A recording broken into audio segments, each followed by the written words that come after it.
நாம் எள்ளு பொடி தயாரிக்கிறது எப்படின்னு சொல்லணும். என்னென்ன பொருள்லாம் தேவை சொல்லு. 100 கிராம் எள்ளு பொடி எடுத்து எள்ளு 100 கிராம் எள்ளு, கொஞ்சம் கருவேப்பிலை, தேவைக்கு ஒரு 10 வெள்ளைப்பூ, கொஞ்சம் புளி, ஒரு 10 வரமிளகாய், இவ்வளோதான். சரி, இதை நம்ம வறுத்துட்டு பார்ப்போம்.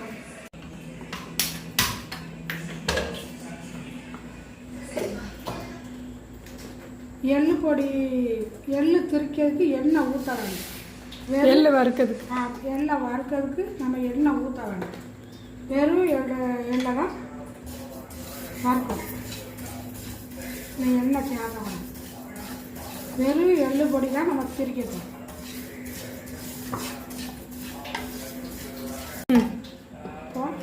எள்ளு நல்லா பொரிஞ்சு வருது. அதில் நம்ம இந்த கருவேப்பிலையை சேர்க்கணும். இந்த சூட்டில் கருவேப்பிலை நல்லா பொரிஞ்சு வறுத்தாச்சு. இந்த அளவுக்கு வறுக்கணும்னா கருவேப்பிலை நல்லா கருவேப்பிலை எப்படி மொறுன்னு ஆயிருக்கு பார்த்தீங்களா? அப்போ எள்ளு நல்லா வறுக்குது.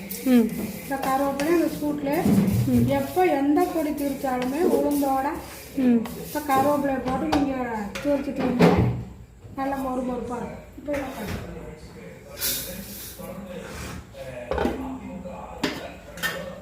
அதுக்கப்புறம் அடுத்தது கூடையும் வரமிளகாயும் எண்ணெய் வேணும்.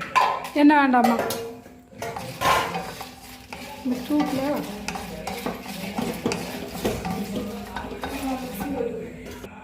இப்போ அதோட புளியும் போட்டு மிளகா நல்லா வறுபட்டுட்டு இந்த அளவுக்கு வந்தால் போதுமா? அளவு வந்தால் போதும். சரி, இது வந்து சட்டுன்னு காலியாகும். பிள்ளைங்க நல்லா ருசியாக இருக்கணும், நல்லா சாப்பிடணும். அதனால் இது ரொம்ப நாளைக்கு இருக்காது. இது தோசைக்கு, இட்லிக்கு சும்மா கூட பிள்ளைகளுக்கு திங்க. இது ஒரு புளியோதரைக்கெலாம் நல்லாயிருக்கும்ண்ணா. இது ஒரு எள்ளு பொடி, இது ஒரு சத்து. அவ்வளோதான். இதான் இப்போ உங்களுக்கு ஆற வச்சு திரிச்சு காட்டுது. திரிக்கும் போது உப்பு போட்டுக்கலாமா? திரிக்கும் போது உப்பு போட்டுக்கலாம். சரி, ஆறிட்டா திரிச்சிடலாமா? ஆறிட்டுமா?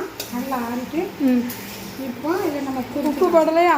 உப்பு போடணும். இதில் திரிச்சு காட்டு.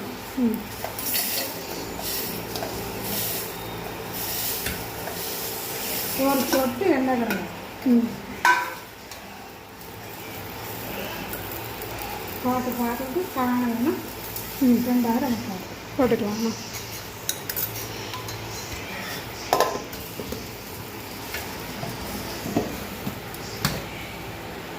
நான் வந்து மிக்ஸி அப்படி இருக்கு.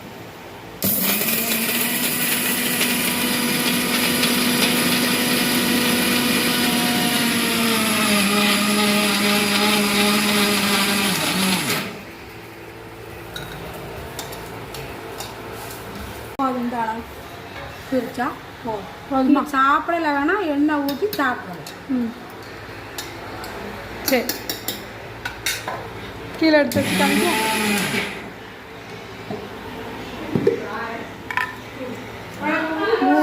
எள்ளு திரிச்சாலே இவ்வளோதான் கிடைக்கும். அதுக்கு தான் எண்ணெய் ஊற்றாமல் திரிச்சேன். சட்டுன்னு காலியாகும். சூப்பராக இருக்குது பார்க்குறதுக்கு. சூப்பராக இருக்கா பார்க்கறதுக்கு.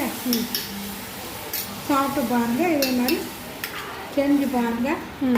இந்த வீடியோ பிடிச்சிருந்தீங்கன்னா ஷேர் பண்ணுங்கள், லைக் பண்ணுங்கள், சப்ஸ்கிரைப் பண்ணுங்கள். நன்றி. நன்றி.